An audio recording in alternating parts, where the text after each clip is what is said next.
Tout a commencé lorsque j'avais à peine 6 ans. Sur la télé, qui trônait dans le salon, et à l'insu de mes parents, j'ai vu la chair se tordre, les os craquer, et la peau se muir en pelage dans le loup-garou de Londres de John Landis. Cette scène, à jamais gravée au fer rouge dans ma mémoire, a marqué le début d'une obsession, celle des corps en pleine mutation, qui se font et se défont au gré de l'imagination débordante des artistes qui en sont à l'origine. Manga, jeux vidéo, cinéma, chaque médium se charge d'étancher cette soif d'absurdité ténébreuse qui est la mienne. Imaginez à présent un monde où la chair fusionne avec le métal, où le grotesque devient sublime, où chaque transformation défie la nature et la raison. Ce monde, c'est celui de Yasushi Nirasawa, maître des cauchemars organiques qui nous a malheureusement quittés en 2016. Ses créations pullulent et arpentent les cauchemars de tous les amateurs de body horror. Chara designer de l'ombre dont les visions viscérales laissent une empreinte indélébile. Un créateur dont l'art hantait déjà mes errances sans que j'en connaisse le nom. J'avais foulé des terres putrides et traversé des cauchemars d'entrailles, tous marqués du sceau de sa vision, sans jamais en soupçonner l'architecte. Puis vint la révélation.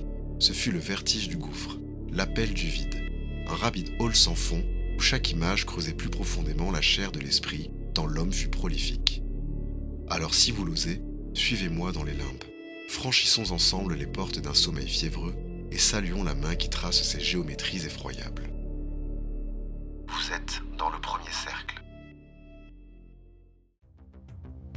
Né en 1963, Yasushi Nirasawa débute sa carrière dans les années 80, une époque marquée par l'effervescence autour de Mobile Suit Gundam, cette illustre série de mechas qui perdure encore aujourd'hui. Alors qu'il travaille encore comme assistant de Makoto Kobayashi, un célèbre mecha designer fortement influencé par le style de Moebius, ses premières créations, présentées dans un numéro spécial de Hobby Japan X en 1987, révèlent déjà une imagination hors norme. Là où Gundam suivait des codes établis, Nirasawa s'en échappe avec des designs plus organiques, aux allures étranges et inclassables. Je me plais à imaginer le lecteur du magazine découvrant pour la toute première fois ces mechas hors normes. Quelle immersion visuelle ô combien troublante cela a dû être pour eux.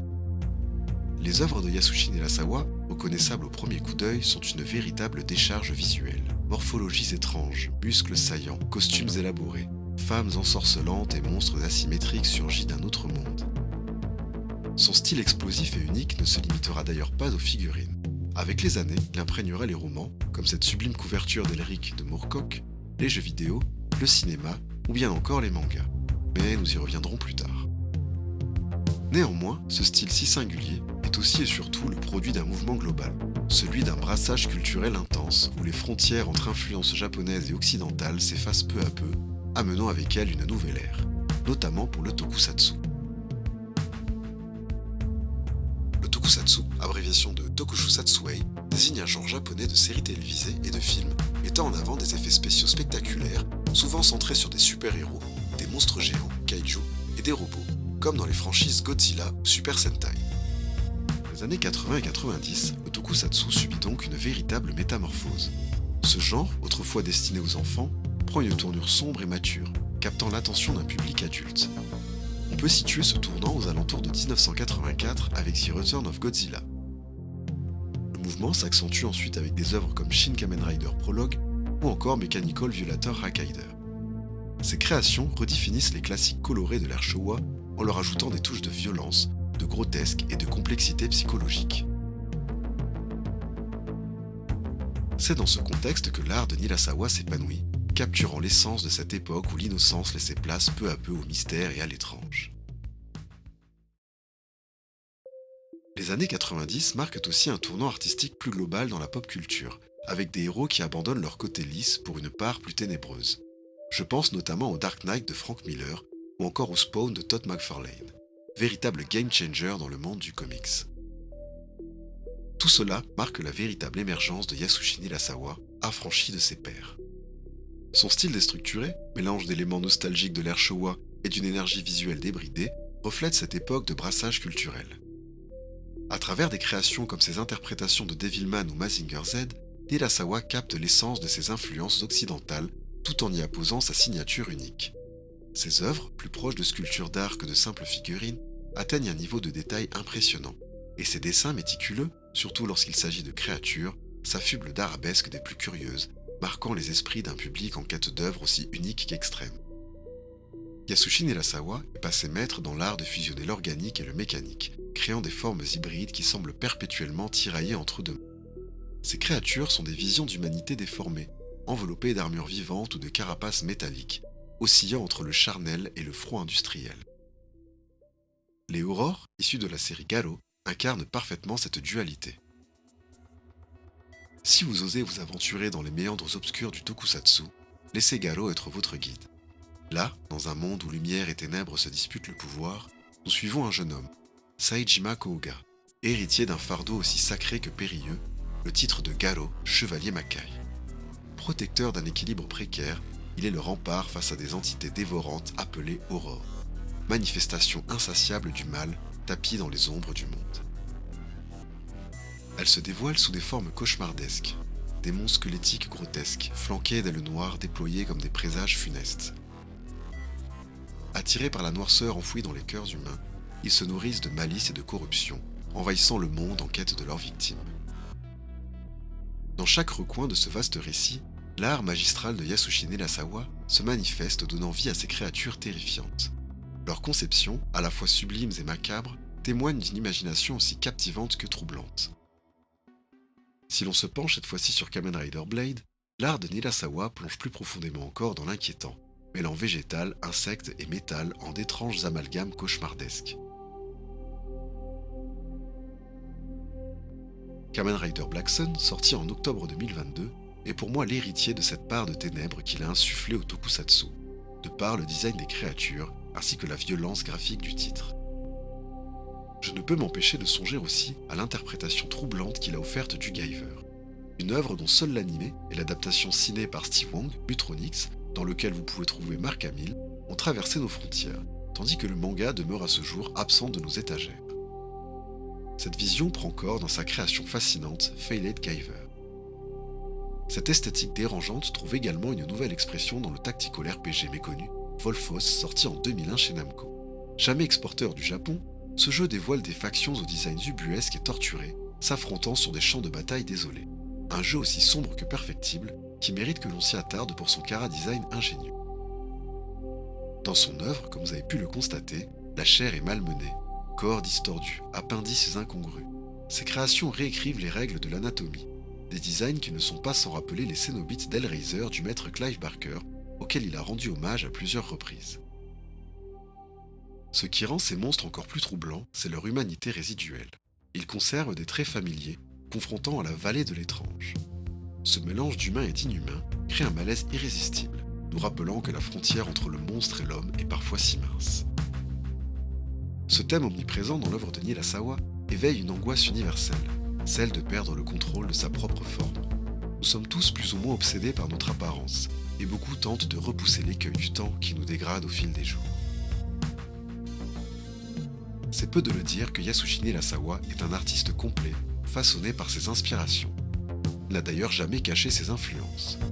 Dans une interview pour le livre Devilman The List, sorti en 2002, il énumère de nombreux sculpteurs et artistes. Thomas Kunz, Steve Wong, Hans Rudi Giger, Simon Bisley, Screaming Mad George, dont j'aimerais vous parler dans une prochaine vidéo, et bien d'autres.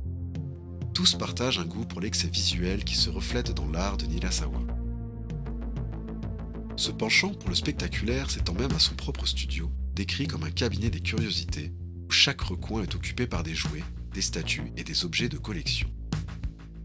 La musique aussi s'immisce comme une ombre dans les méandres de son processus de création, jouant un rôle aussi insaisissable qu'essentiel.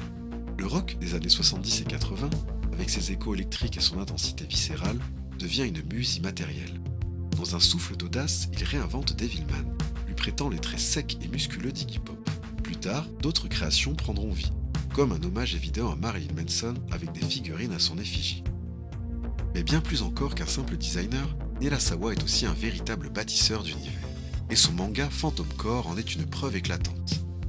En un seul tome, l'histoire se déroule dans un monde où l'ingénierie génétique et la bioinformatique ont atteint des sommets inégalés et où les dispositifs bio-opérationnels et les armes biologiques ont vu leur sophistication croître de façon spectaculaire.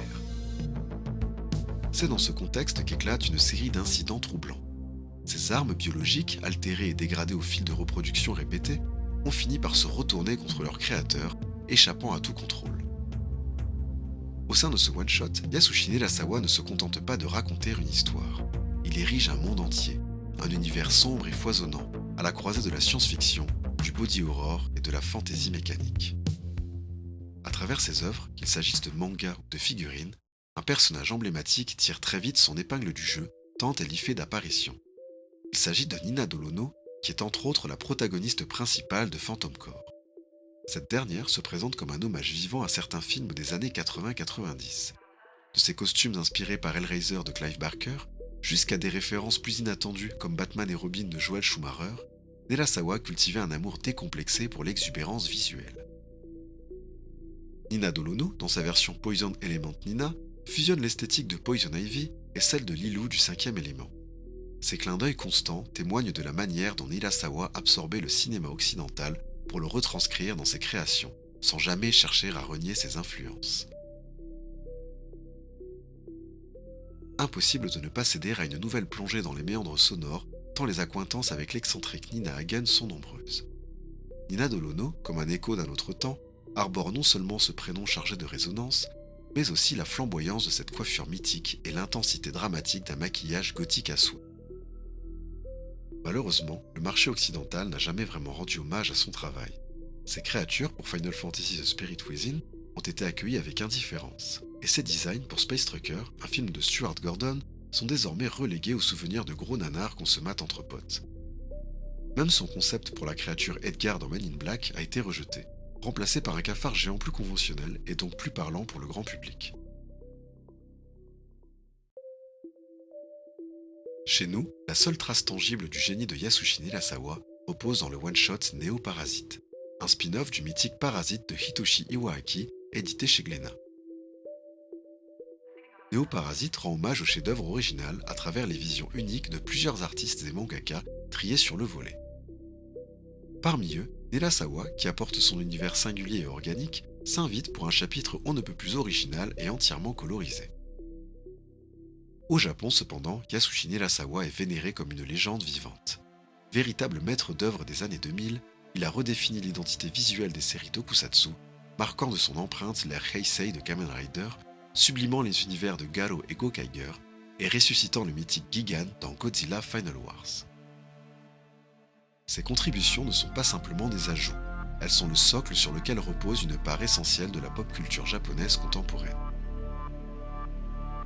Parmi les nombreux artistes japonais qui ont rendu hommage à Yasushi Nerasawa, un nom se distingue dans l'ombre. Hiromoto Shinichi. Ami proche de Nerasawa, il a insufflé une nouvelle vie à la série de figurines Resurrection of Monstress, en les recréant à sa manière pour les intégrer avec justesse dans son manga Hell's Angels. Un voyage étrange et fascinant aux portes de l'enfer vous attend si vous osez vous aventurer dans ce monde, à la fois influencé par Go Nagai, mais aussi par Tim Burton. Yasushi Nerasawa n'est plus parmi nous depuis bientôt 10 ans. Et vous l'aurez deviné, son art a profondément marqué mes goûts. Il appartient à ces figures de l'ombre frappées par une étrange grâce capable de distiller une âme singulière dans chacune de leurs œuvres, tout en embrassant des influences à la fois familières et troublantes. Puissé-je avoir éveillé en vous le désir de plonger dans l'univers fascinant de ce maître discret. Je demeure convaincu que, dans un autre cours des choses, s'il foulait encore ce monde, il aurait fini par toucher cette lumière vacillante au cœur des ténèbres, celle qui lui était si ardemment destinée.